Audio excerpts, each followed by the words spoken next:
Welcome, everyone. We are preparing to get started. Thanks for joining us this evening or afternoon or wherever it is on the clock of the world that it is for you.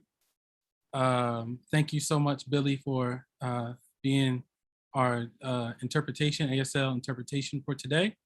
And give us a minute as we get set up. And we'll be with you in a minute.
Hi, everyone. I hope you're doing well. Thanks so much for joining us. We're going to be getting started in a minute or so. Thank y'all so much for sharing where you're from, your pronouns, and your name. Super excited to see people from Guadeloupe joining, the UK joining, Fiji joining, the Cincinnati area joining. So thank y'all so much for being here. Want to also give a shout out to Billy A. Sanders for being here. Hi, everyone. I hope you're doing well. Thanks so much for joining us.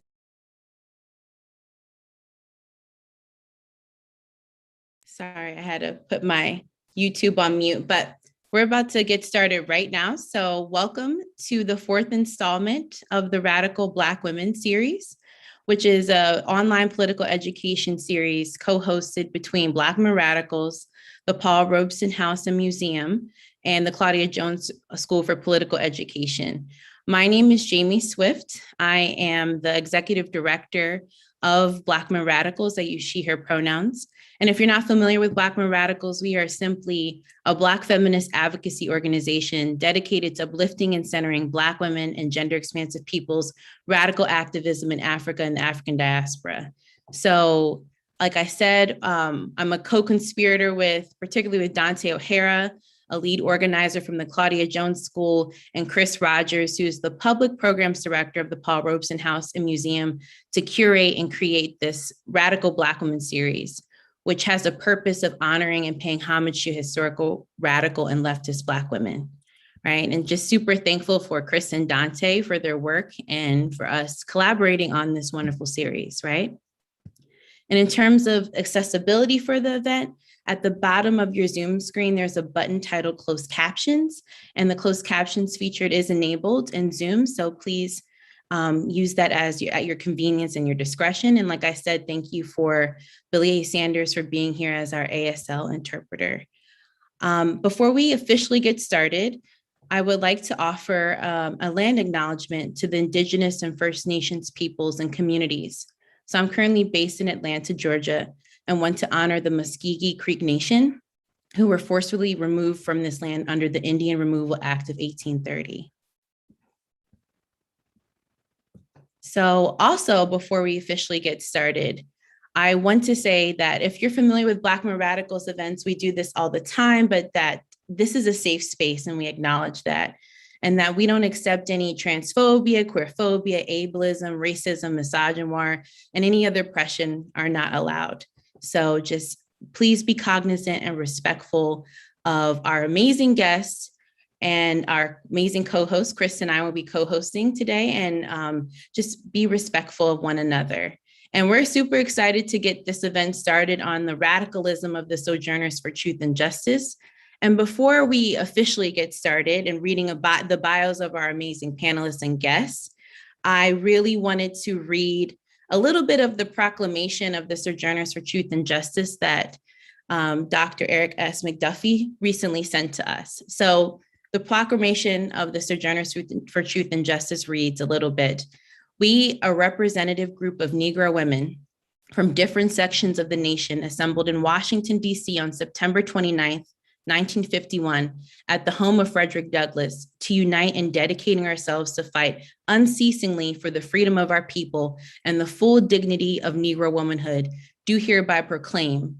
For too long has the government of this land turned a deaf ear to our plea for justice. Far too long have we tolerated the double anguish of being both victims of the mob and victim of the government. We refuse any longer to watch our children die 1,000 deaths by mobs, hooded or unhooded, by starvation and disease. So if this is any indication of the radicalism or for the Sojourners for Truth and Justice, I would just say we're way ahead of their time. So thank y'all so much for joining us. And Chris, did you want to take it off for introducing our amazing panelists for tonight? Yes, I think we're going to take turns reading some of the bios. Yes. But I'll get started with our first guest, Mariame Kaba. Mariame Kaba is an organizer, educator, curator, and prison industrial complex abolitionist who is active in movements for racial, gender, and transformative justice.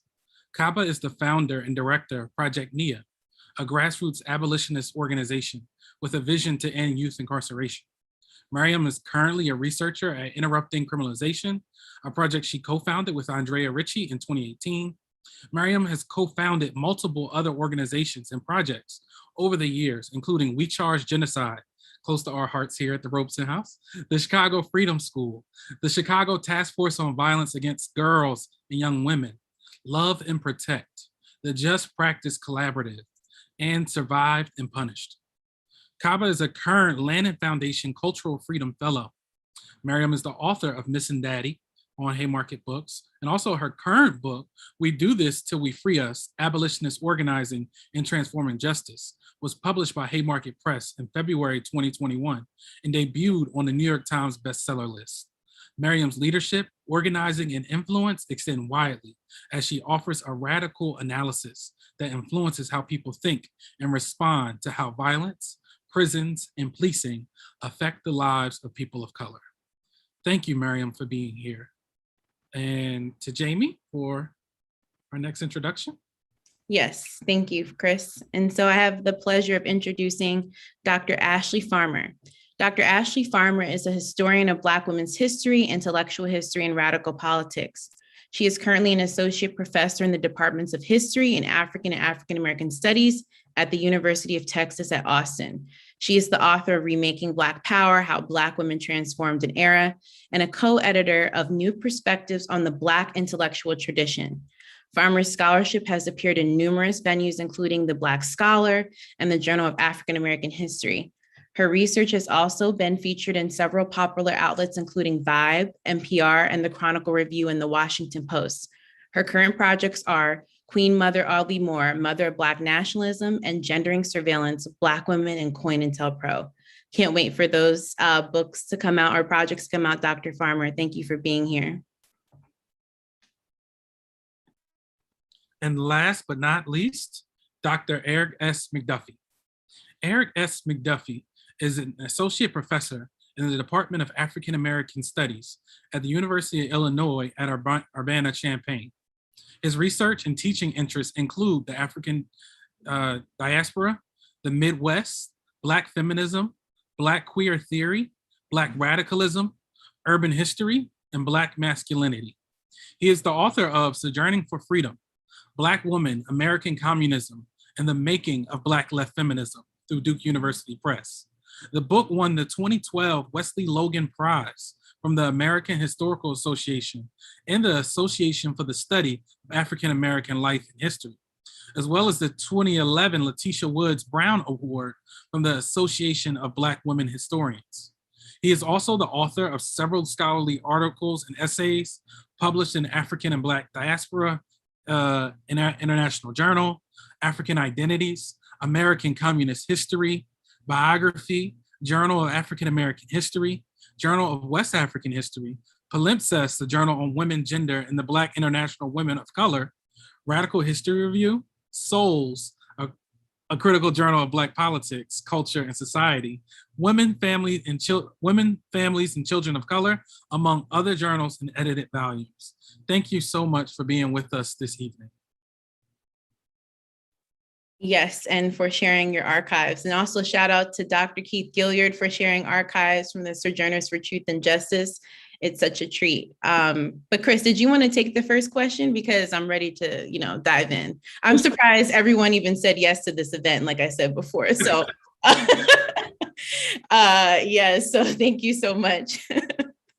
For sure. And I'll just, leave this open and say, for those who may not be familiar with the Sojourners for Truth and Justice, may anyone provide us with a quick primer on the organization and how they came to learn about the Sojourners for Truth and Justice? And anyone can just hop in. Yeah, it's like an opening to break the ice. I would love to hear from everyone in terms of like how they came to learn about them. But maybe one person can give us an introduction. Mariame says you go first, Eric. Okay, well, first of all, good afternoon, everyone. And I think the fact that we have people in this meeting who are in the UK, who are in Guadeloupe, who are across the United States, perhaps in Canada, across the world, really speaks to the transnational global radical vision that the Sojourners for Truth and Justice embraced, promoted. Again, I am really honored to be here, and thank you to the organizers and thank you to the panelists.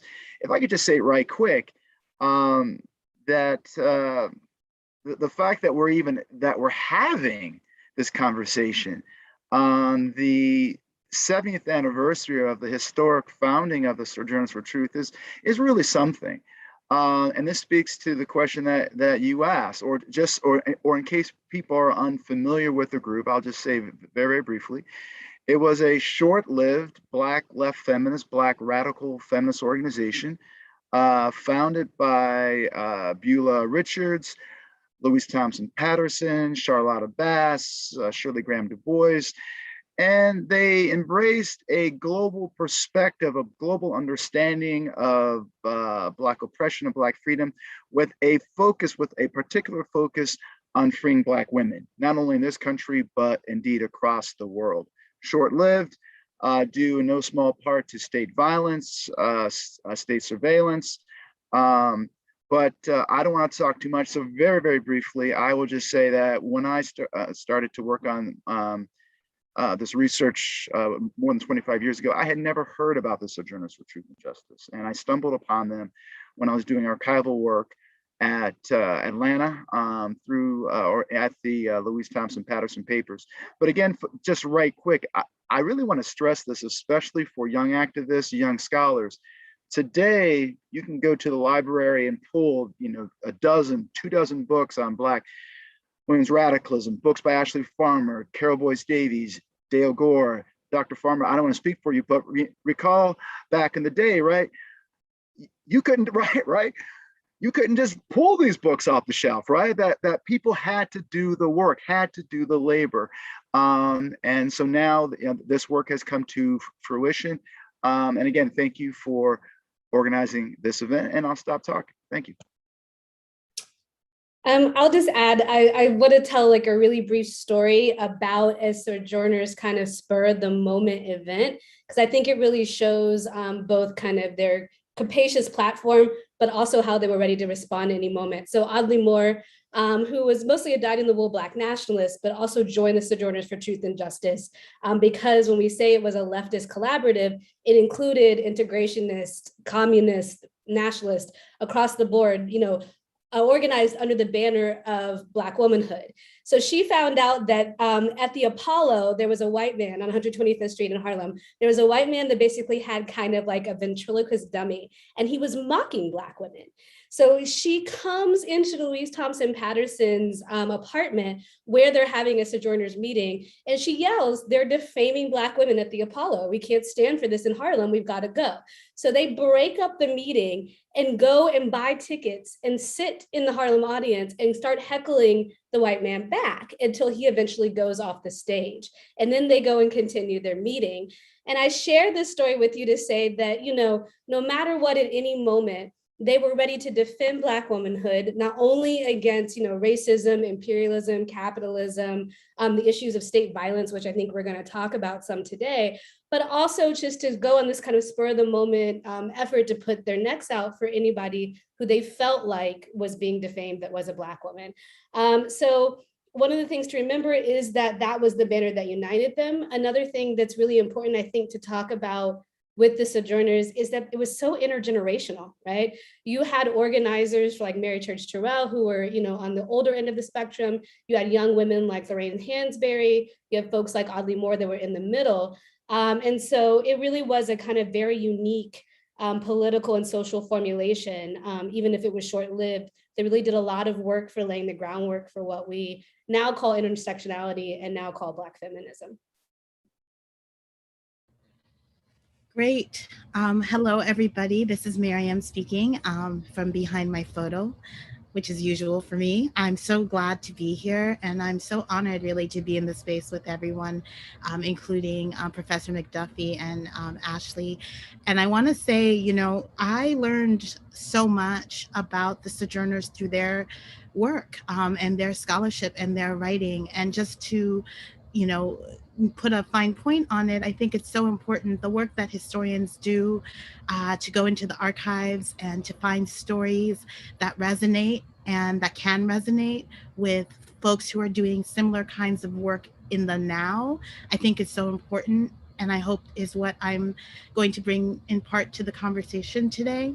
I also wanted to just share my screen for a moment because I brought some images from my own archives and also from kind of general archives around this particular group to share, because I think it's always nice to have faces to put to names. And so I'm gonna just do that right now and see if it actually works.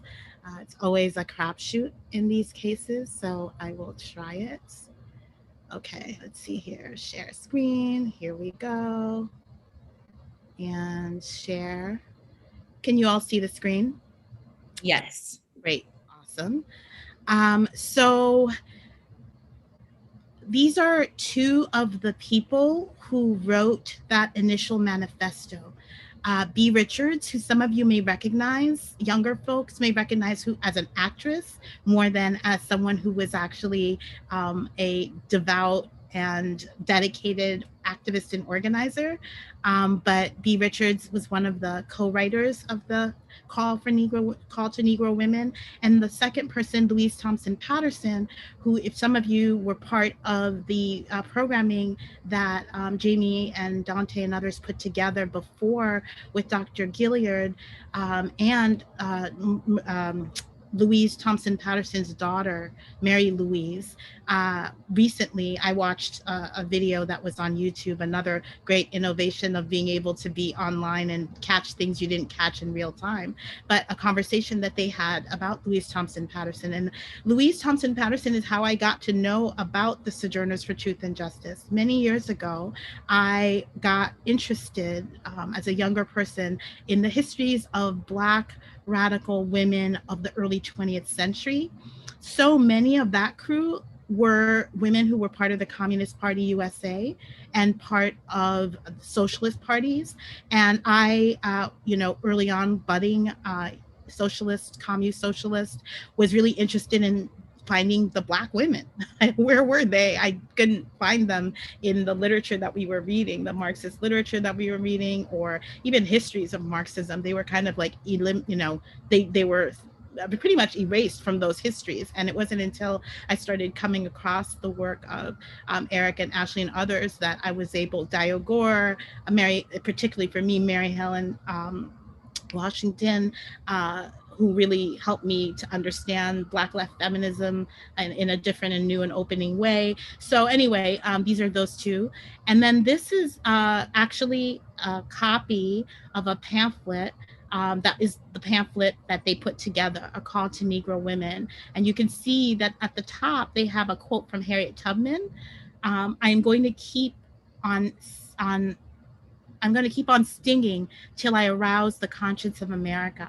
And then on the bottom, they have a quote from Sojourner Truth, and it says, the name has come, Sojourner, that's it, because I'm going to travel up and down the country, showing the people their sins and being a sign onto them. And I think this is amazingly important. They picked Tubman and Truth on the cover of this. And again, the historical lineages that they bring forth. And I think in particular, this concept of sojourning and sojourn, and Eric can say a lot more about this, points to the internationalism that was really critically part of this formation, which I think we also sometimes forget when we look at the histories, that this was like people connecting to the struggles of people all around the world, including South Africa, including Latin America and other places. They were not just focused on the condition of Black people in the US. I think that's so important. So this is also inside the pamphlet. You can see their call and what they listed on here. And then the back includes some people who were on the initiating committee. And if you notice some of the names on here, Charlotta Bass, who more people are getting to know, Alice Childress, and Ashley already talked to about the intergenerationality of this particular group of folks. You see Shirley Graham, Dubois, again, Shirley Graham Dubois, everybody, because French was my first language. I grew up speaking French. My parents are from West Africa, so I always say Dubois, and it's not Dubois, it's Dubois, clearly written out as they all said. So I always get stuck on that. But they had Dorothy Hunton was a signatory. And the part that I want to lift up, Patterson, obviously, Beulah, but Eslanda Robeson, and again, but one of the people I want to raise up, because this links to my work in the current moment, where we do a lot of defense campaign work with people who are criminalized for various forms of violence, and also people who are criminalized by the state in other kinds of ways. You have Rosalie McGee, who is a signatory here. And Rosalie McGee is the wife of a man who people don't really know today, William McGee, who was basically killed by the state, murdered by the state for a crime that clearly he did not even commit. And they had her on this initiating committee, which tells you a lot about how they were thinking about state violence and the connections that they wanted to make to that as well. This is just a little quote here that is from Lorraine Hansberry, who was mentioned earlier. And Lorraine Hansberry reads this on the steps of Frederick Douglass's home when they go to DC to actually do the Sojourn for Truth and Justice. I won't get into that, but I think it's reading from the manifesto, and these are the words that she reads. Then this is a really cool piece that Lorraine Hansberry writes later on about the Sojourners for Truth and Justice going to DC, that comes from Freedom, which is Robeson's paper. And she's writing about it and writing about the Sojourn for Truth and Justice in here. So again, connections. I think she's like 21 when she's doing this, which is also super cool. This I wanted to speak to, and then I'll just stop. But this is Rosalie Ingram. Rosalie Ingram is sitting, and then she's got her 2 sons with her in a jail cell. Rosalie Ingram is somebody that I think I learned about before I knew about the Sojourners for Truth and Justice, because her case was so just egregious. She was a widow. She had like 11 children or 12 children. She was sharing land with another person, a sharecropper, and he tried to sexually assault her many times. And then one time he tried to particularly violently sexually assault her, and her son shot him. And they all ended up getting arrested, put in jail, and they were sentenced to initially to die. The jury actually sentenced them to death. And her sons were teenagers. She was actually in her, I think, like her early 40s at this time. And the Sojourners, but not just the Sojourners, a whole crew of folks created defense campaign to support her. And the defense campaign is a particular innovation of the CPUSA, actually. They were some of the first people who were pushing that with the Scottsboro case and other kinds of cases where defense campaigns became key to their organizing.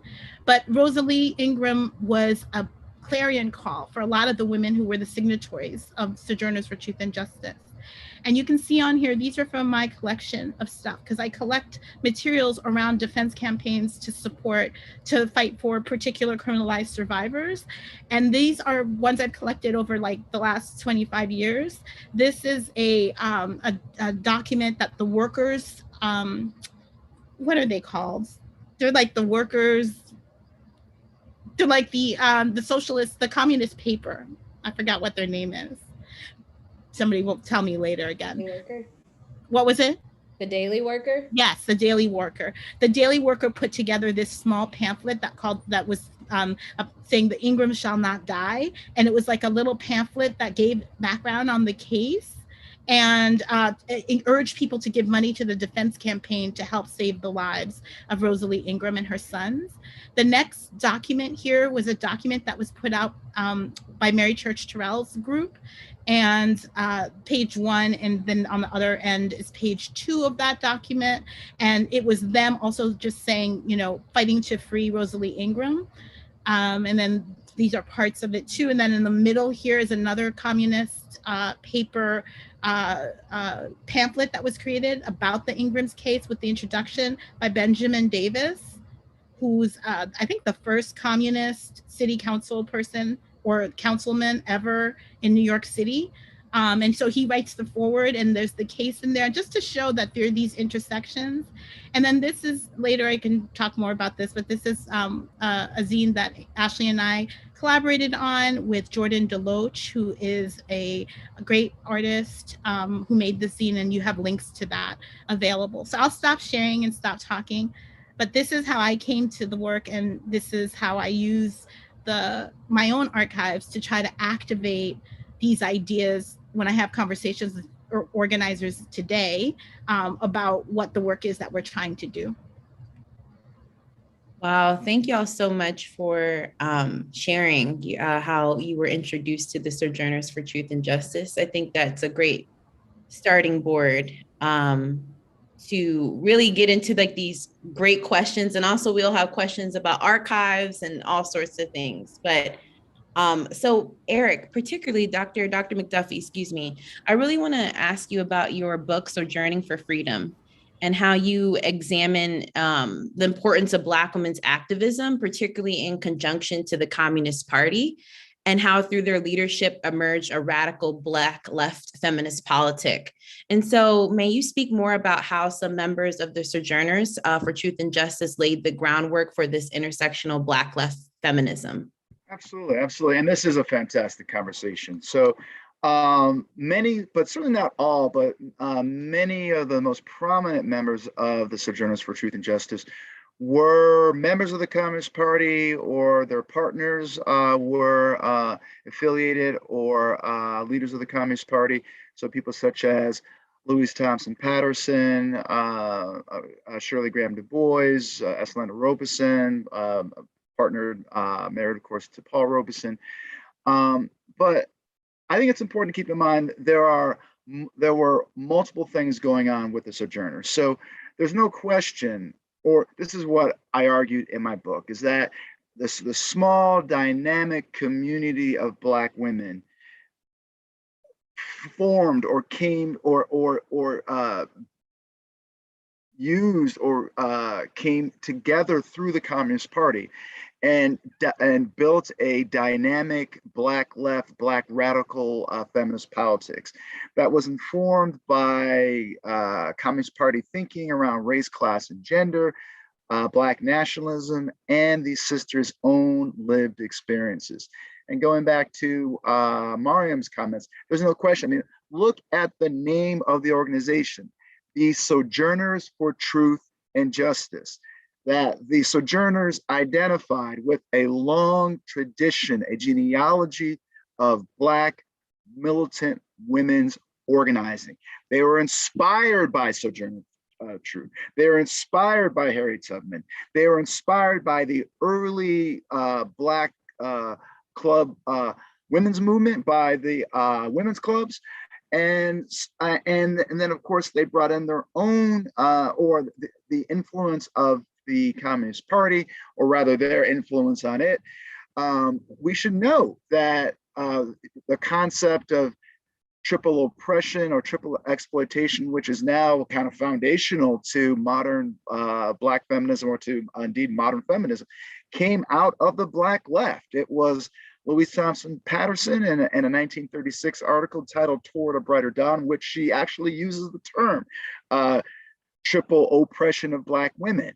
But again, it is important to understand that these women, again, were drawing from a longer tradition of Black women's activism. They were drawing from a tradition of the Black prophetic tradition, you know, this belief that God is on the side of the oppressed, and using a kind of popular front language. For those of you who may not be familiar with the history of the Communist Party, during the 1930s, in an effort to defeat fascism, the rise of fascism, Nazism, Mussolini in Italy, communists worldwide, following the lead of the Soviet Union, de-emphasized their kind of sectarian, kind of ultra-left language, and tried to appeal to a broad base of people to advance a progressive agenda.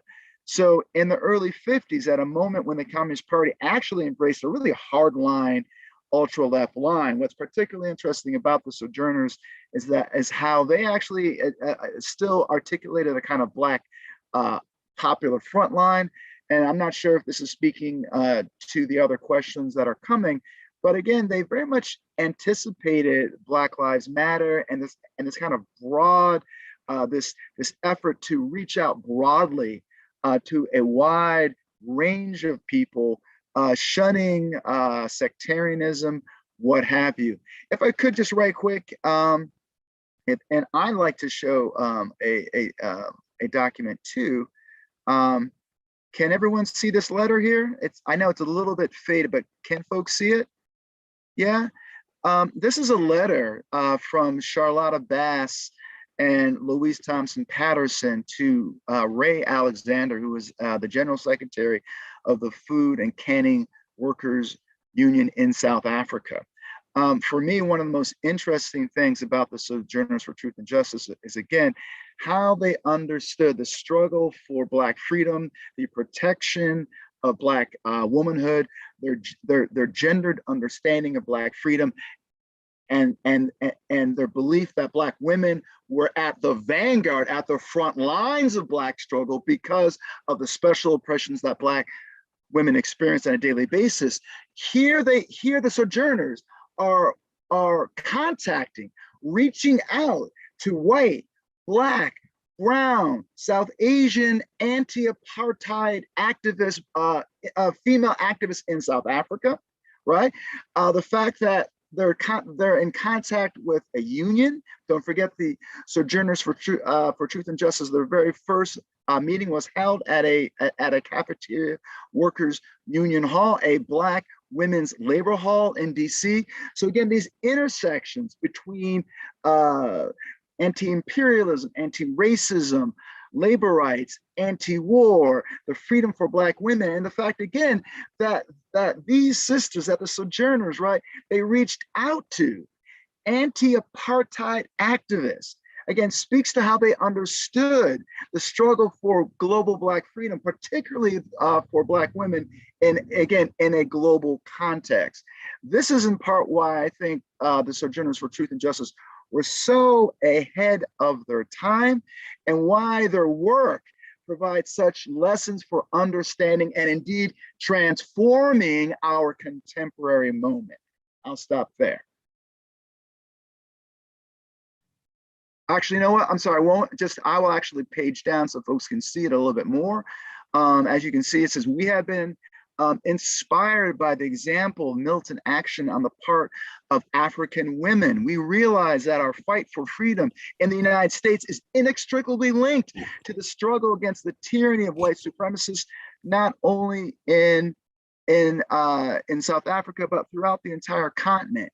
So again, and I should note that, and again, especially to young scholars, activists, I found this letter. So there's a copy of it in the Louise Thompson Patterson papers in Atlanta, but I found this the copy that you see was actually in the Ruth Simmons papers at the University of Cape Town in South Africa. So again, not only acknowledging the global work that this group did, but again, for young scholars out there, the importance, if you can, especially this is a difficult moment to say the least for global travel, but the importance of actually going to archives, not only in the United States, but globally to investigate and research the brilliant work that these women and other Black women activists carried out. Thank you. I'm so glad you decided not to stop there, because there was some great gems that came afterward as well. And thank you for sharing this wonderful letter with us. And hopefully we can find ways to make that, surface it, make it more visible for folks. So for our next question, and Mariame kind of gave us an alley-oop here. Ashley and Mariame, you both collaborated and co-authored a zine with artist Jordan Deloach about the Sojourners for the Truth and Justice Manifesto, a call to Negro women. Why was it particularly important for you both to collaborate on this zine? And then how did the Sojourners for Truth and Justice and a call to Negro women shape or reinforce your personal politics? And then last, why is it important and imperative in your work to center, legacies of Black feminist activism? Yeah, I'll start. I will first of all say, if Mariame asks you to do something, you do it.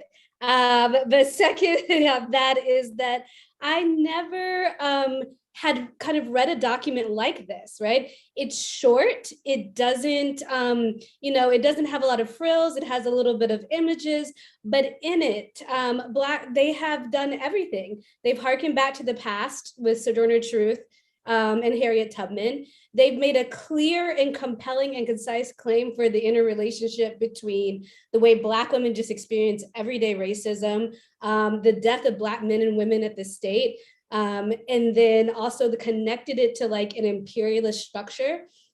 They've said, we've got to do something about it. We are the people that need to do something about it. And then they offer this really great, capacious call where anybody can come, anybody can show up. It doesn't matter if you've been a victim of state violence, it doesn't matter what your political background is, but we are all going to get together and move forward.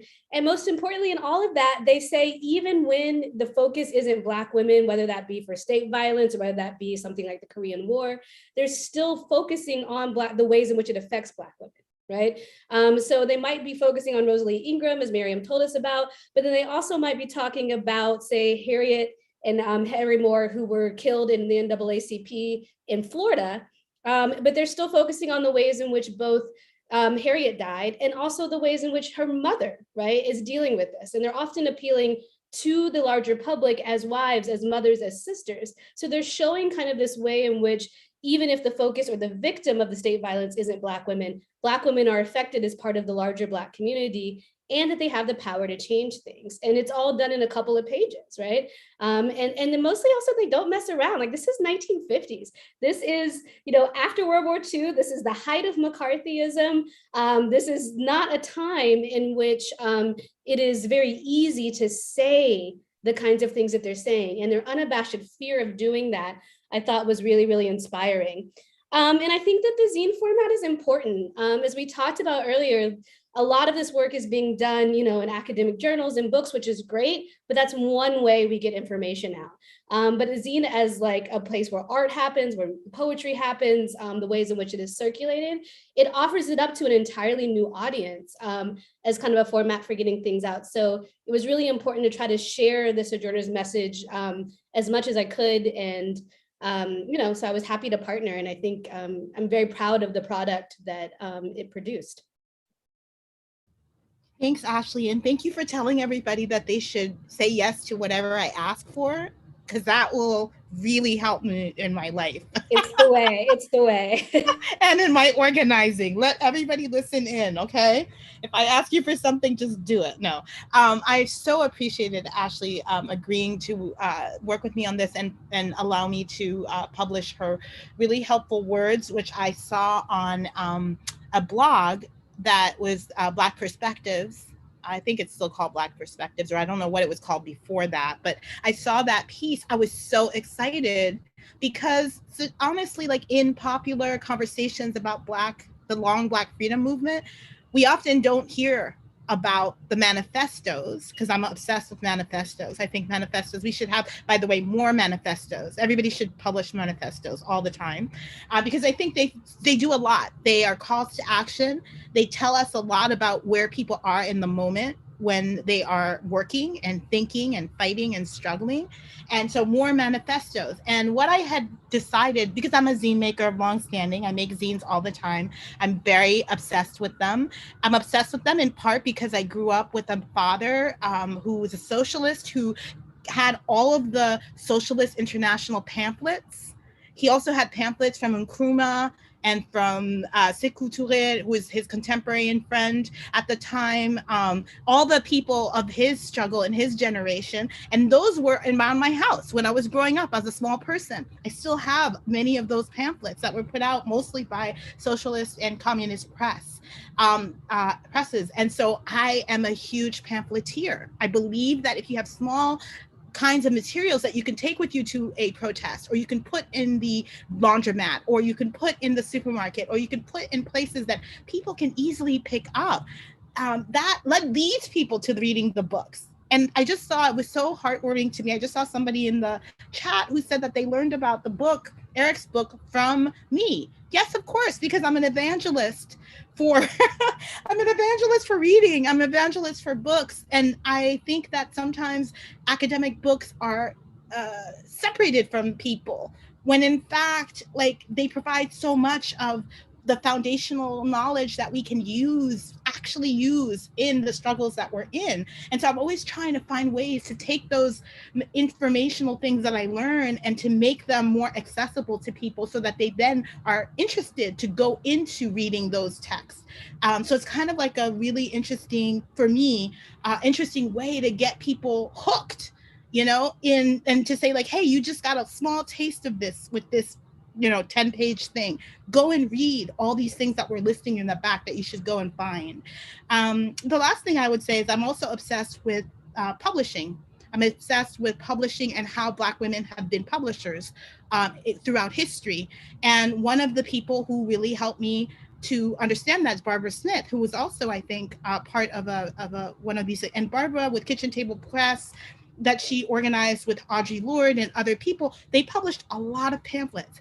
And including in those pamphlets, which are really zines, they published the Combahee River Collective Statement, which in this moment in time, a lot of people can say Combahee. They kind of like rattle it off as one of the things to like locate themselves into their histories of what they think Black feminism and Black feminist thought really is. And usually for a lot of younger people, that's their beginning of thinking of how Black feminist thought emerged. And my attempt with this small pamphlet was to say, hey, have you checked out this manifesto that predates that particular very impactful, important statement by like 20 years? Like, and think about, it would be such a great thing to do with students. Take the Combahee statement and take the manifesto and read them together and see where there are places of overlap and places where there's maybe an extension that goes a totally different way, but that was 20 years earlier. So I think about those kinds of things, and that's my obsession with zine making and pamphlet making, because I think that you can do so much with it. You could reach so many different kinds of people with it. The last thing is, for years after I had read all about the Sojourners for Truth and Justice, nobody had published the actual text of the friggin' manifesto. I would go to the back of the book and be like, wait for the appendix. Where's the actual text? And no one can like tell me where it was. And I in fact emailed Eric a few years ago, and I was like, hey, where's the actual pamphlet? Eric's like, it's in archives. And I'm like, okay, there you go. And then miraculously, I actually found the pamphlet not in an archive, but I found it in a bookstore online. That's how come I have a copy of it randomly.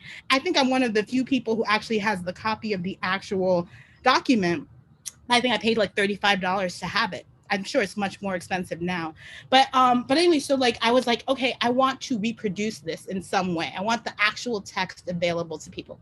So anyway, that's the long, short story of it. But you could tell my excitement of zines is I want Black people, who I know a lot of Black people make zines. I want many more Black people to make zines. Make zines of your ideas, make manifestos, share them, put them out into the world. Someday, some historian is going to go back and look and say, like, what were the manifestos and zines people were putting out now? And those are going to become the basis for more scholarship around our histories and our struggles and our joys and all the things. And you can make a joy manifesto, I don't care, but make something.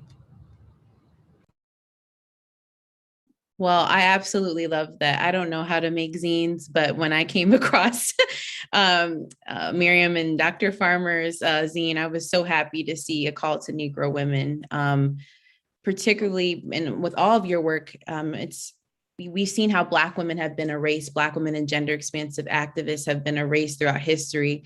And what I appreciate about this conversation is the centralizing of radical Black left feminist activism, which is not all the time taught in schools or even discussed in community spaces. So, and also the accessibility aspect, right, with the zine.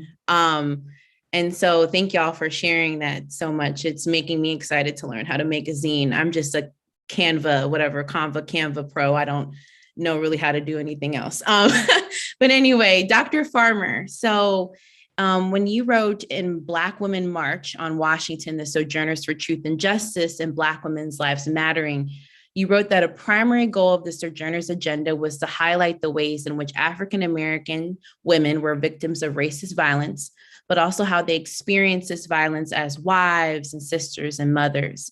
And I know you talked about it a little bit before, but can you share more about how the Sojourners for Truth and Justice were at the forefront of challenging this intersectional and gendered anti-Black violence, and how this sort of connects to contemporary movement building with Black women and gender expansive people at the vanguard of this movement building?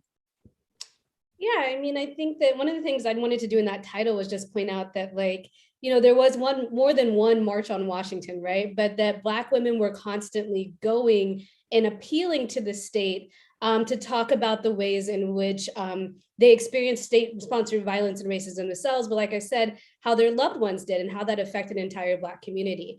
And I want to be clear, I don't think that they necessarily thought that the state should always be the people to solve these problems or wanted to compel them to act, but part of that was just to kind of register the grievance, right? To put it out there and put it publicly, because a lot of the experiences of Black women, particularly with state violence or in a community where state violence and surveillance is so prevalent, is pushed aside.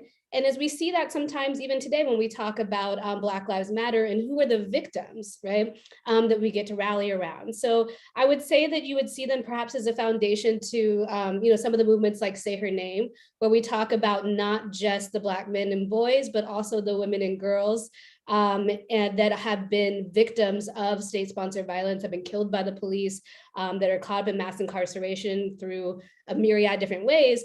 But also we see, you know, Mariame does some of this work, there's other great organizers that do too, how the gender-based violence that they experience then brings you in confrontation with the state, and then you're kind of left to deal with the aftermath of either going in and out of the prison system, or, you know, what happens when you're criminalized for defending yourself. So I think that their efforts in Washington were to just, you know, say to the state, this is happening, put Black women on the map, and then also say, you know, there are all these different ways in which we experience violence that are not necessarily at the forefront, but are equally as important. And I think that, you know, we now see that coming up more, where we talk about more expansive understandings of all the ways Black people experience violence by the state, but they were really some of the first to really talk about that and put that at the forefront early on. And then I think, was there another question? Is that it? Did I get it? Yeah, well, Okay. you did perfect, Dr. Farmer. And also, did Mariame and Dr. McDuffie, did you want to follow up on that question or offer any thoughts? I just would like to give the opportunity for that as well. Yeah, sure. You know, I would really first just to echo Sister Mariame, that we should really understand the call to Negro woman as a foundational Black feminist manifesto that lay the foundations for the Combahee River Collective, for the Third World Women's Alliance, and contemporary struggles. But just right quick, I also really want us to focus, or building off of Professor Farmer, the Rosalie Ingram case, in terms of, you know, understanding how the the Rosalie Ingram case was really the most important grassroots campaign that the Sojourners tried to build. And again, through this case, they understood the intersections between state violence, gendered violence against Black women, and they framed Rosalie Ingram's case as a struggle around human rights. So they actually tried to take her case to the UN, to the United Nations, to charge the United States with violating the human rights of Black people. But I think, and this speaks to some questions that are coming again. So cases around Sandra Bland or Breonna Taylor, that we can see again a genealogy of earlier Black women's groups fighting against many of the struggles that we're seeing today. Thank you so much. Chris, I mean, Mariame, I'm sorry, did you want to add anything? If not, Chris, you can hop in for the next question. No, I'm good. Okay. I think they can, you know, shared everything I would have shared. Thank you all. And I want to remind the audience that we will have time for Q&A. We do have some things that have made their way in the Q&A, but please feel free to begin to offer some questions. We won't have time to respond to all the questions. We're looking at, you know, trying to get some of the shared themes from the audience today and offer that to the panelists. But as we, you know, kind of move towards sort of like our closing opening questions, I kind of want to follow up on, you know, two threads, both from you, Dr. McDuffie, and also Mariame, and well, as like making something with the zines and making like this information accessible, or whether it's about like spending time in the archives, right? We recognize there are so many underrepresented stories of Black organizing, Black left feminist organizing, Black gender expansive organizing, to be like recovered from the archives. And what do you envision of the role of the archive for organizers and activists today? And I would even go on to say the role of radical publishing for organizers and activists today. And like the zines, what do you all see as the importance of recovering and transmitting these histories for today's contemporary, you know, Black left organizing? Good question. Dr. Farmer, I will defer to you first on that one. Okay, well, I'll just say this. I mean, what I think history does, particularly history of groups that are not so well known, so not the Martins and the Malcolms, et cetera, is it makes it feel possible and tangible, right? When we have these moments where we hold up only a few Black activists, whether they be, more kind of mainstream or marginal, it feels as though they are kind of engaging in this massive heroic effort, and they have a level of bravery and kind of courage that the average person doesn't possess, right? But when we see the ways in which collectives work together, when we see the broad range of the ways in which people worked at the grassroots to shift things, it starts to feel doable, right? And accessible. You understand how everyday women looked at the world around them, said something was not right, came together and created an analysis about it, and then moved forward, right? And they did so as cafeteria workers, they did so as victims of state violence, they did so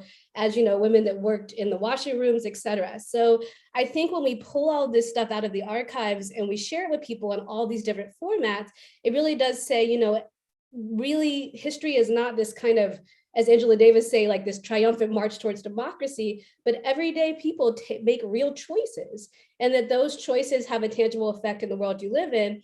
And it offers, I think, some way to kind of make that accessible and say, hey, what can I do while I'm here? How can I, take my particular situation and move things forward in the direction in the world that I want to see?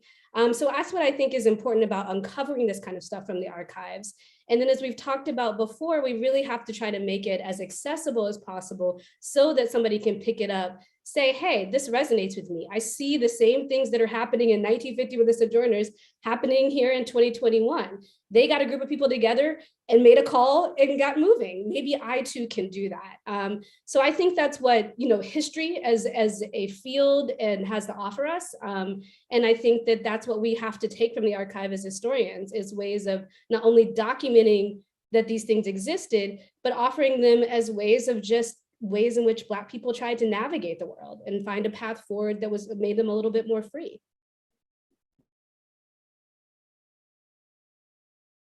Yeah, I think Dr. Farmer said it, so I'm good.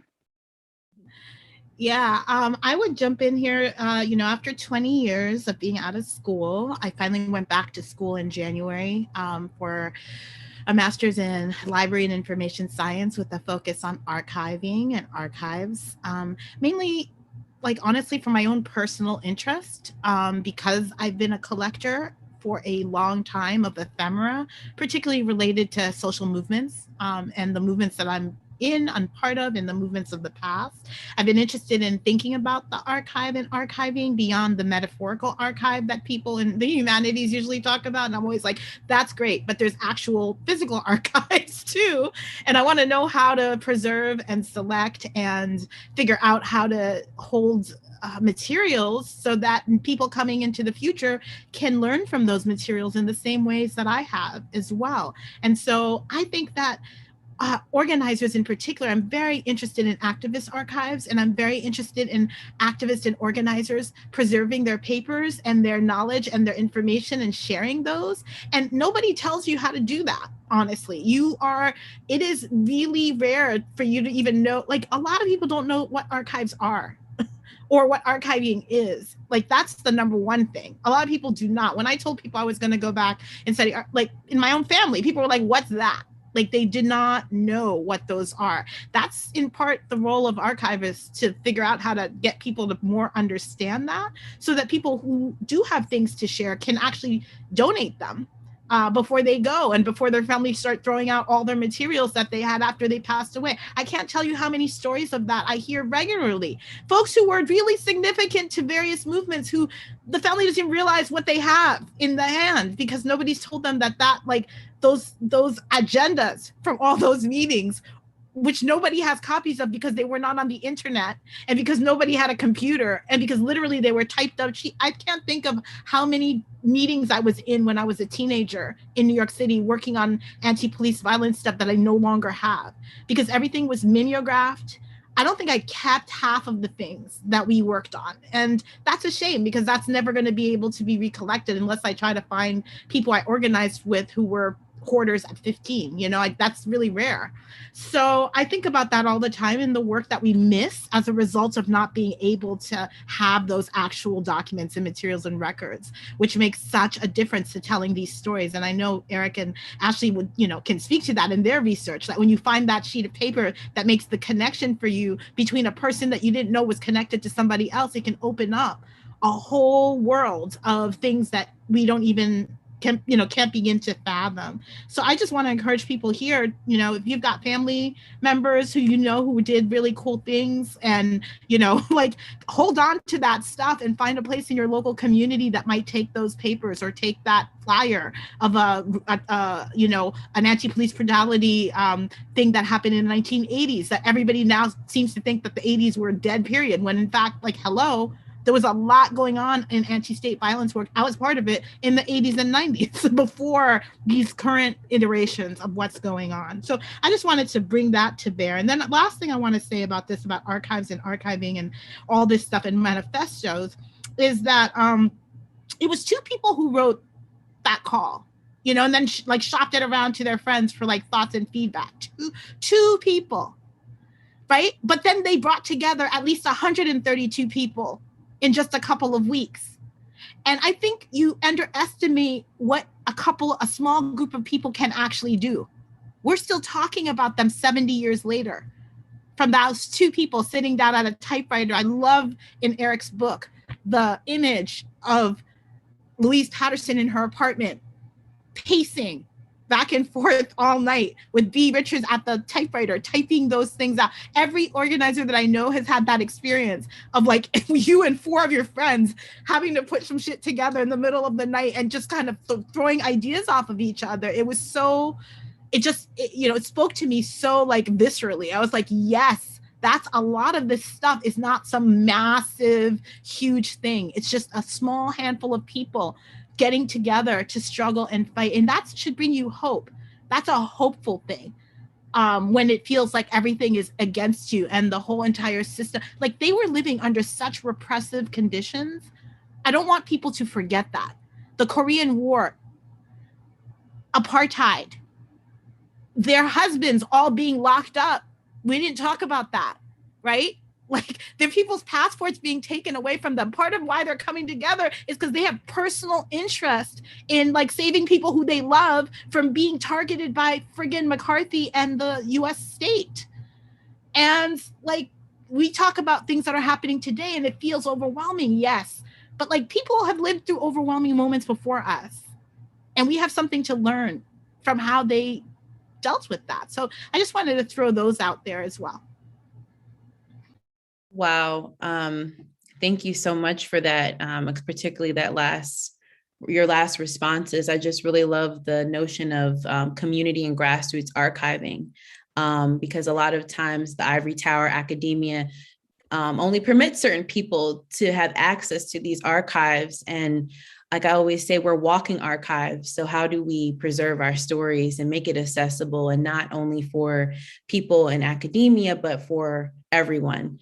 And so, and also, yes, learning from the archives, learning from the Sojourners for Truth and Justice and their strategies and their initiatives and their interventions that we can add to our current and present moment so we can be where we want to be in the future, right? And so thank y'all so much, each and every one of you, for your offerings on the Sojourners for Truth and Justice. Like I said, Chris, Dante, and I were like, we have like this really powerhouse panel, and it's just an honor to learn from each and every one of you. And if you haven't read the zine or Dr. McDuffie's work on sojourning for freedom, and Dr. Farmer's work on the Sojourners for Truth and Black Women's Lives Mattering, and Miriam's work, please, please, please do so. Their work is insightful and also invigorating and important to our political praxis. So we have some questions, y'all. We're not going to get to all your questions, so don't be mad at me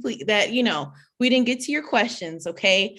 But we're going to ask a few questions to our panel.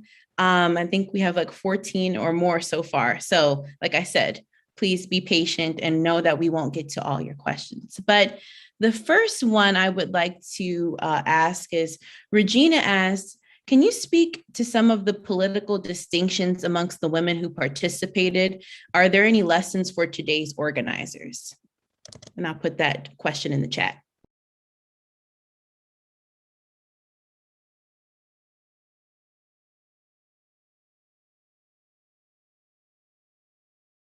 Okay, I forgot. I couldn't get the question. I missed it. I'm sorry, Jamie. Okay. Of course. No, of course. I can read it again. Can you speak to some of the political distinctions amongst the women in the Sojourners for Truth and Justice?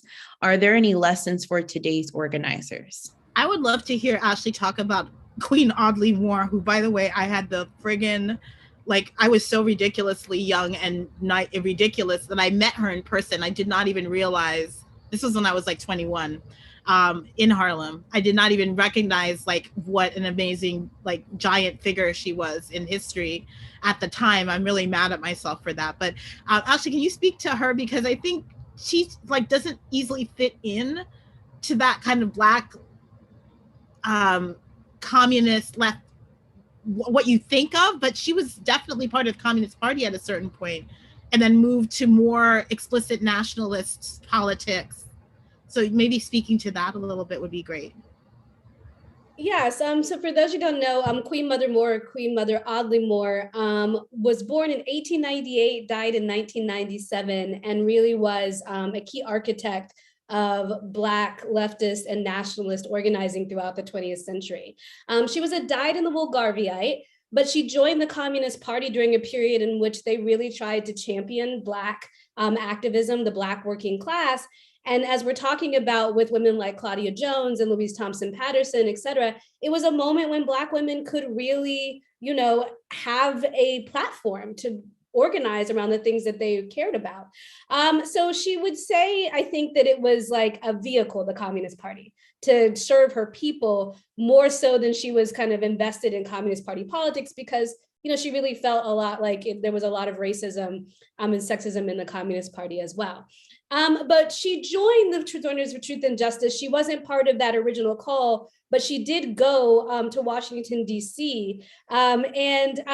She's great for two reasons. One is because she always has this very kind of Black-centered nationalist frame, even in these leftist kind of organizations where she's dedicated to thinking about how she serves Black people. She isn't somebody that necessarily thinks that we need to move towards integration. She doesn't necessarily somebody who thinks that that's the end goal, or that even that we should be citizens or living under the state that we're in. But in this particular moment, she found the Sojourners useful because it was the only group that seemed to really focus on Black women, because that's in Black people, because that's who she cared about, even in the Communist Party, and B, would allow Black women the space to organize in the ways they wanted to without kind of white people, particularly white men and women, hovering around, right? And so just to give you one more great story from her. So the story goes is that they go down to Washington, D.C., and they try to meet with all these different officials, from the Secretary of State to the president, et cetera, after this call on this initial sojourn. And they get, you know, kind of pushed off to the side of different, you know, their assistants, basically. The main folks won't meet with them. But she brings out basically what is like a caricature of a doll in blackface, winds it up, puts it on the table and lets it walk across the assistant's desk. And then she picks it up and says, what does that say? And it says, made in Japan. And she's like, so what are you exporting about Black women? This doll, it was like a wind up blackface doll of Black women. Where did they get these ideas from? But the American nation state and the military, and what are you gonna do about it, right?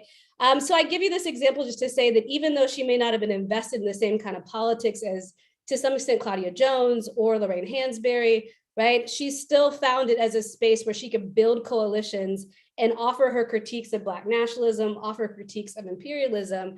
And that was one of the beauty of the Sojourners, right? There was space for her to be there, as well as people that were integrationists, there were people that were communists, as well as people that were socialist.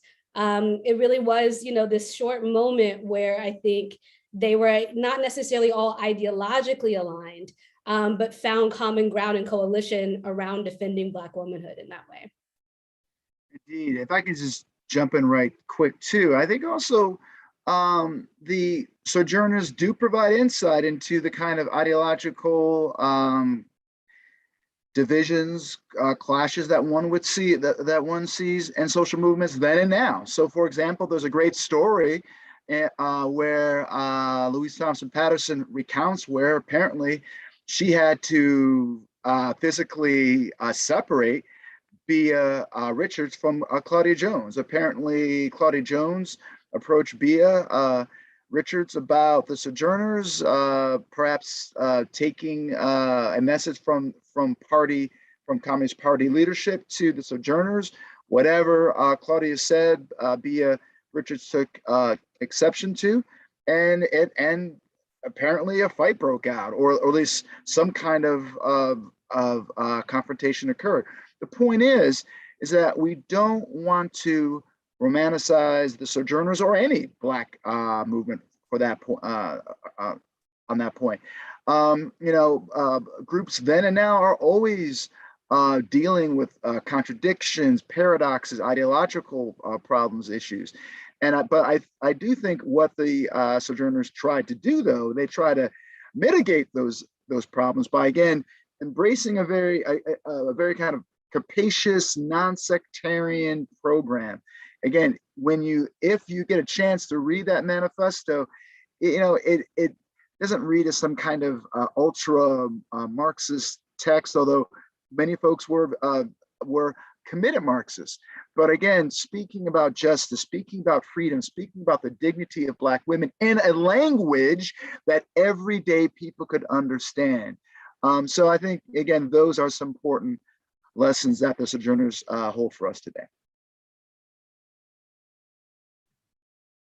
Thank you both. And for the next question, we'd love to hear about the transnational solidarity work that you all mentioned that was critical to the Sojourners for Truth and Justice.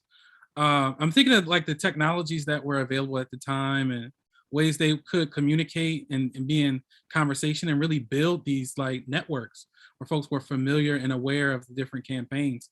I would love, if you could speak from like a historical perspective and how those networks were like sustained and how they kept in touch with one another.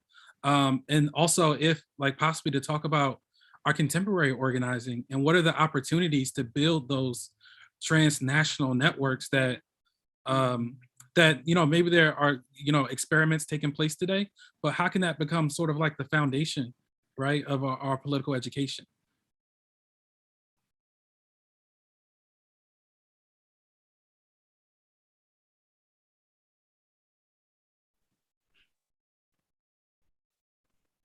I'm thinking about you, Dr. McDuffie, because you talked about the transnational. Yeah. Well, there's also a question in the chat Q&A about. I'm not sure if everyone could see it, about my place as a man in writing about these kinds of histories, or being involved, or being an ally of Black women. And so I'm trying my hardest to not talk too much, because men so often just want to talk. So that's why I didn't want to talk. But so I will actually defer to my colleagues, but I'm more than happy to respond to that question. There were a lot of parts to that question. I'll just say, so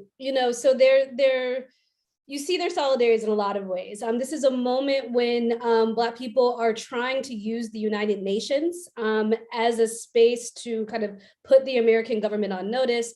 It's not that they don't get that the United Nations is like a fraught and complicated place. It's not that they don't get that, it basically, America has it under its thumb. They're never going to, indict America in that way. But it's an effort to both say, these things are happening in the United States and kind of make connections globally, but also to some extent to embarrass the United States, perhaps into doing better by Black people. You can't be the champion of global democracy at home or abroad, and then, be treating Black people like this at home. So there was a lot of writing of appeals to the UN, a lot of press releases to the UN as one way of doing that. They worked a lot with women in South Africa and tried to make connections between Jim Crow here in the United States and the apartheid state of South Africa. There were many, many different comparisons that they made, and they tried to, as much as they could, be in solidarity through organizing, through having speakers come, through sending money, right? Some of them had the ability to travel before theirs or their husband's passports were revoked. And they were places where they really made connections, both in African, Latin American states between other solidarity groups. So those are some of the ways, using the technologies that they had, that they tried to do that. And then, you know, if there was any group here in the United States that was supporting such measures, they did try to also sign their name to that as well. But I just, like I said, we can't emphasize enough how much the government was tracking them and watching them, and how difficult it was to move and try to navigate under the thumb of both, knowing that, you know, if they moved outside of the United States, they were likely to have their passport revoked like their husbands. And then their husbands sometimes had to go underground. Technically, Esther Cooper Jackson is a perfect example of this. So they had to spend a lot of time trying to navigate that, with also carrying and trying to dodge basically the feds at all times. Absolutely. And if I can add and riff off of that, I mean, I think, and again, thinking about our contemporary moment, that one of the key issues that prompted the formation of the Sojourners for Truth and Justice was the Korean War. That these women were horrified by the fact that Black men, their husbands, their sons, their brothers, were going over to Korea and fighting in what they saw as a racist imperialist war, coming back, or, you know, getting killed, being segregated there, and coming back to a country that lynched them and disrespected and violated their wives and sisters, what have you.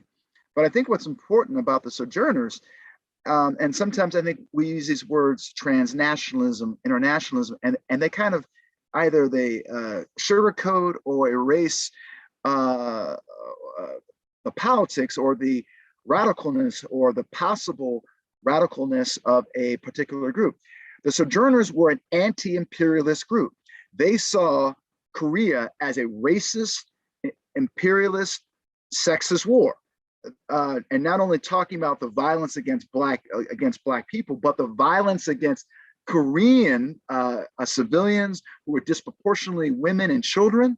And so I think thinking about our contemporary moment, thinking about Afghanistan, thinking on the 20th anniversary of September 11th, right? How the Sojourners, again, brought together this opposition, this anti-war, anti-imperialist line, how they view the United States as a racist imperialist country, although they didn't write or they didn't articulate it in a highly sectarian terms, but that's what they were getting at, and how they tried to build transnational solidarities with women of color globally, right?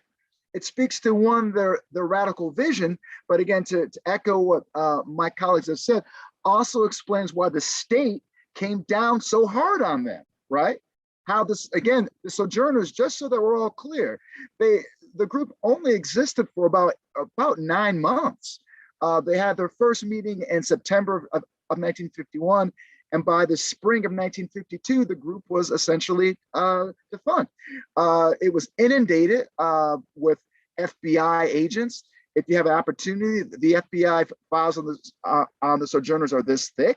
So again, the group speaks to both the brilliance of Black women, their capacious, broad global vision for freedom, but also speaks, of course, to the dangers and the personal costs of activism. When you put yourself out there, when you put a group out there, what can happen to you?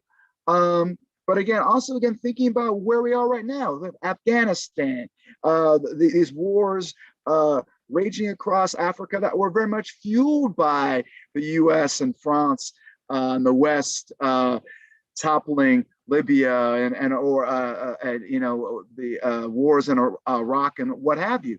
So again, the need for us to think really critically, or not think critically, but to, dare I say, to again oppose US empire. That's what the Sojourners for Truth and Justice tried to do, and they got crushed because of it.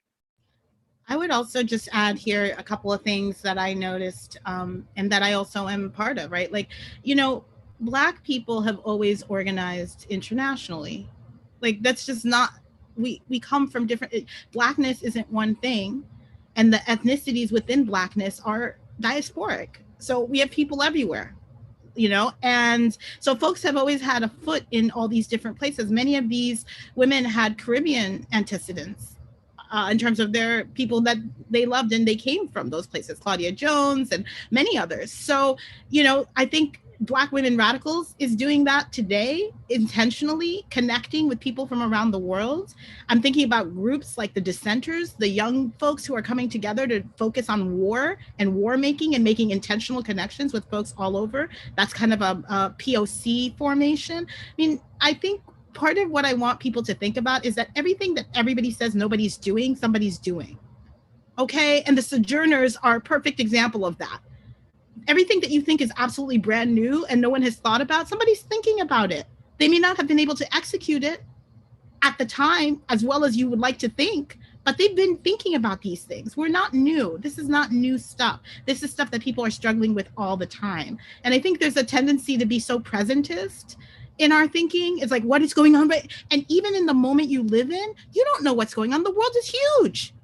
It would make me so sad if I knew all the efforts happening around the world, because that would mean there weren't enough efforts. Okay?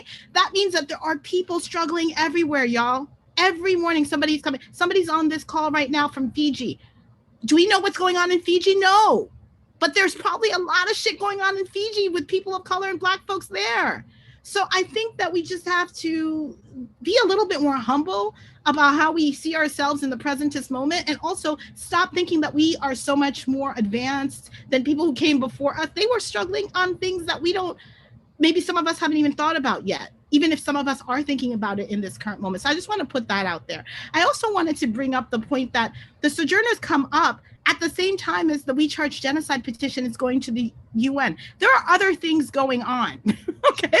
And some of them are integrally tied to those things too. They're signatories on the We Charge Genocide petition and on the Sojourners. So everybody, like, people are connecting and having conversations with each other, which I also think we don't think about that often. It's like, these are movements of people who are interacting with each other on multiple levels all the time. Guess what? That's exactly what's happening today. I'm talking to my comrades in South Africa about shit that's going on over there on transformative justice. Like, it's not like we are like in silos in this day and age. We're on Zoom, so they're going to be able to see this and have their 2 cents. And the last thing I want to say is that internationalism is not one way. It's not the US looking at the world. The world had some shit to say about the US too. And I think if you don't think about these as reciprocal 2-way, 3-way, 7-way relationships, then we're really missing the core of what internationalism is. Internationalism isn't the US just caring about, you know, US anti-imperialist and anti-colonialism thinking about the rest of the world. It's the rest of the world has something to say, and they are saying it. And we should be listening and hearing and thinking about what it is that those folks are saying. I just want people to be really clear on that. And the last thing I want to say is that, you know, Eric mentions that Sojourners were a short-lasting formation. This tells me a lot. People will tell you, my comrades who I've organized with for years and decades will tell you, I constantly say organizations should die. It is my belief that you don't have to have organizations ad nauseum forever. You can have a lot of impact in 2 years in a formation, okay? And the fact is that Charlotta Bass, I remember reading, went to Walter White of the NAACP in 1952, April, I think it was, and said specifically to Walter White, the Sojourners would like to align with the NAACP specifically around the defense campaign work to free Rosalie Ingram. And Walter White rejects the connection with the Sojourners. Why? Because of CPUSA. And the NAACP was afraid of the repression that was coming down on these folks and did not want to be attached. Can we also speak to that shit?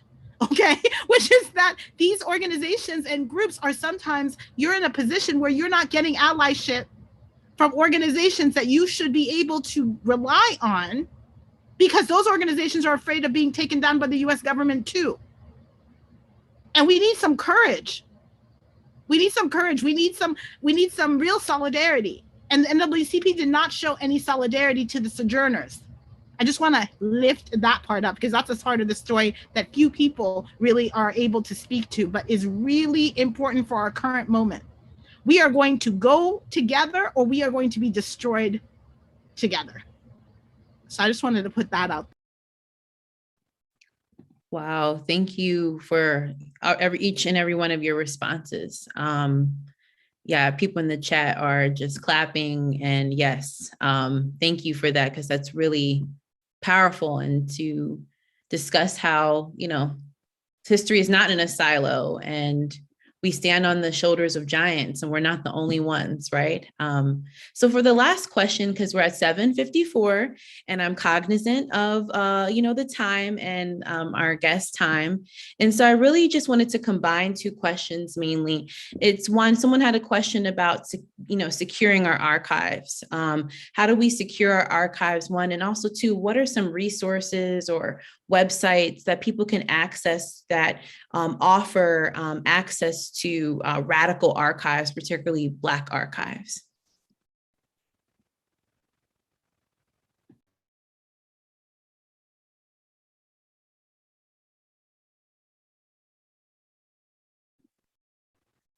Does anyone want to Can you rephrase one more time?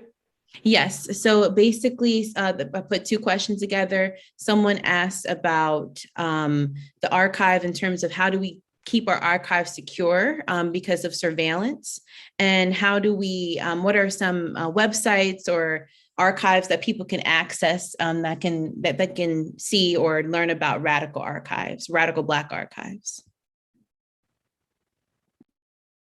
Yeah, so I'll just offer a few things. So there's a lot of great collectives that are thinking about how we document, particularly archives, things that are taking place right now, while also not, you know, feeding into state surveillance. There's a great group called Documenting the Now, for example, that has a set of kind of ethical ways in which we should think about the way we share things on social media, the way we take pictures, so that we, you know, have this particular moment, but we want to make sure that we're not offering up people that are trying to do this work to more surveillance and more visibility. So Documenting the Now is a great one. There's a great group called the Blactivist, who I put in the chat. They work with communities to particularly archive their collections, their work, their performances, et cetera. They don't keep any of it, but they use, for example, their archival training to make sure that these communities have perhaps digital versions or multiple versions of an archive, so it's not lost. There are also a lot of museums that will digitize or kind of help you collect and preserve some of your stuff that you have in your communities. In terms of like websites that might help contextualize some of the stuff that we're talking about, AAIHS, or the African American Intellectual History Association, has the blog Black Perspectives, which we talked about earlier, and they produced content almost every day about some of these things in the past. So these are historians from all different kinds of, you know, backgrounds, and they just share their research in kind of a 1,000-word, 1,500-word accessible way. So that's a great way to kind of dig in. There's also the Freedom Archives, which are online. A lot of that stuff is digitized through California. The Schomburg has great archives and is slowly working on digitizing stuff, as well as the National African American History Museum. So, and then, you know, there are lots of places where you can find these FBI records. And I said also I would share the FBI files of the Sojourners with Jamie so she could put them up as well.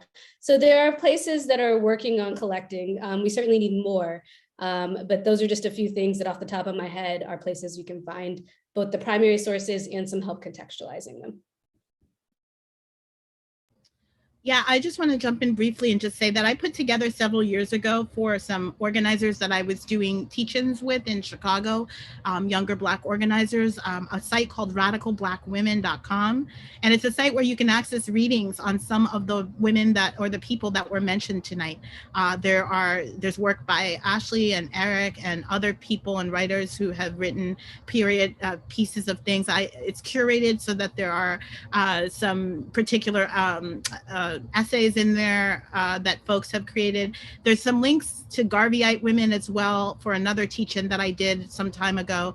So you can find some of the handout. If you can't access a library, you know, an academic library or things like that, you can just download some of those essays and things directly, and you can share that with your folks. Again, always with an eye towards making sure that some of this material is basically liberated to our folks who don't have an ability to pay for paywall articles, you know, that are $50 that the authors don't even get paid on. Don't get me started on publishing in the fucking academic world. It's the worst. But anyway, so yeah, I just want to share that with everybody as well. Also, I would just say, don't be afraid to email. I mean, I'll speak for myself. Don't be afraid to email or DM me. If I've got something, I'll share it with you. And if I have access to it by the paywall, I will give it to you. Sometimes it's just, if you see somebody citing something online, right, or sharing something, a lot of times those folks are willing to offer, you know, a copy if you're just willing to email or you know, private message them for it. And then you can share it widely and we'll look the other way.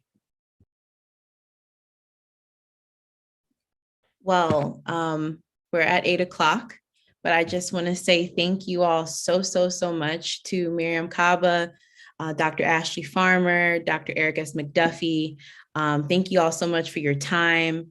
Literally people, like you said, from all over, Guadeloupe, Fiji, the UK, just all over the world coming in to listen to what you all have to say about the Sojourners for Truth and Justice. I know Chris, Dante, and I are thrilled and overjoyed about this, and just appreciate your time, your labor, and your activism. And this conversation will live on Black Women Radicals YouTube for you to reference and go back to, and we'll send you the link when it's live. But just once again, thank you so much for your time and just being brilliant. And really, this fourth installment of the Radical Black Women series was just fantastic. So thank y'all so much. Yes, Thanks for having us. we appreciate you all so much. And for everyone who's still watching, let us know what's next. Like what should be the top, what should be the next topic? What new works or what works needs to be recovered and shared with the public. That's where we're headed to. Definitely. Thank y'all so much again and have a good night. Appreciate y'all so much and looking forward to the book about Queen Mother Audley Moore, Dr. Farmer. Hopefully I get a signed copy when I see you again. Okay. Yeah. Thank y'all. Bye-bye. Thank you, Billy. Yes, thank you so much, Billy. Thank you. Bye-bye, everyone. Good night, everyone. Thank you. Good night.